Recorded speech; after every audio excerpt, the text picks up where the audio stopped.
All right. One day they came to march us into the square, and the soldiers started separating us. Every time they separate, the soldiers always have guns on you, so you don't argue. They tell you to go stand in this line, you go stand in this line. So they put my mother in one line.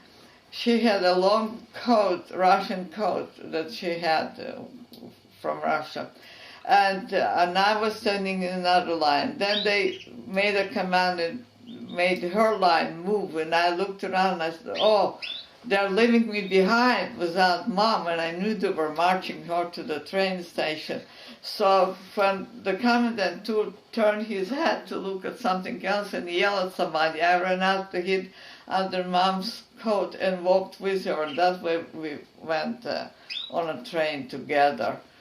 And her job, when she was brought to the place, her job was to take care of the farmer, the people that got sick on a farm, the ones that worked for the farmers, for Bowers. She delivered their babies, the women's babies, and she took care of injuries. And because she could speak German and Russian, she was like a go-between them. And my job was to take care of to work in a hospital and take care in a pediatric floor. So I had to feed the children. They were all under age 5, to feed them and empty their potties. And then when the air raid alarms came on, I had to take the crib and run with it down the hall and bring it to the basement, which was made into a bunker. And the soldiers there would take the crib and push it in, and I was supposed to go get another crib, but we were not allowed to go into the bunker. I think that's why we are alive. Well, a lot of German children and also German patients told me that they liked Hitler in the beginning because he united Germany. Germany was in the recession, or how you call it, recession then, and he was finding work for people. He did a lot of good stuff for Germans. Then later on something snapped, and he decided to work on these concentration camps and do the experiments. With me, I was experimented in Germany to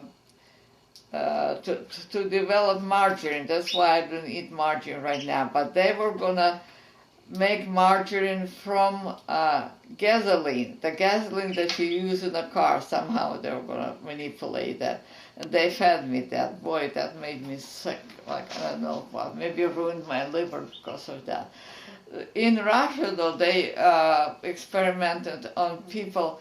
They took all, because Russian farmers grew their own sugar. They grew sugar beets and made their own sugar.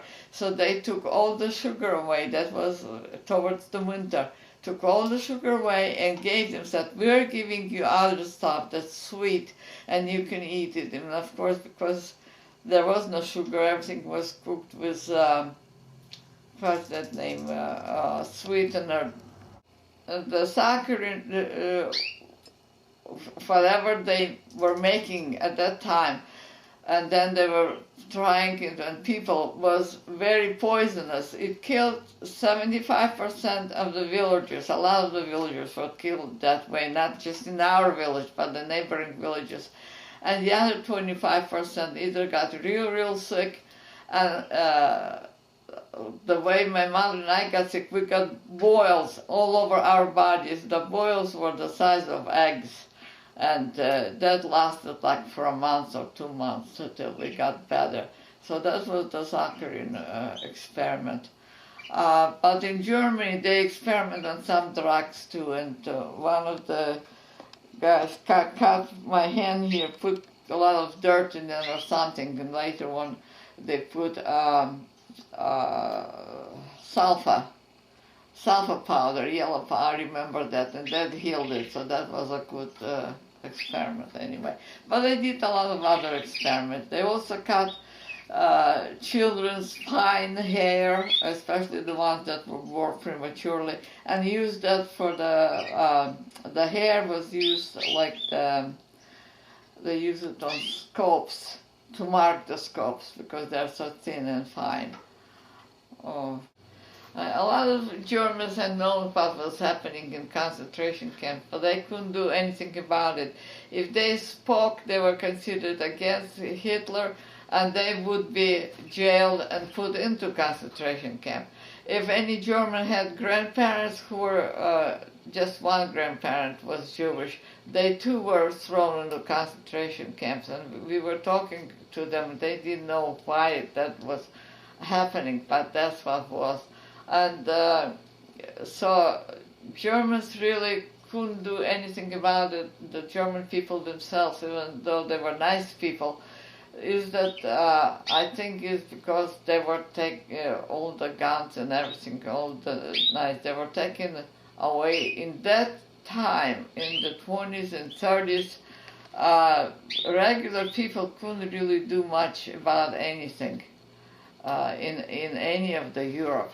So I have no idea, but I know one thing, we had a lot of Germans in the concentration camps too. They were treated just as badly as we were. They weren't considered Germans. And once they're in a concentration camp, that's it.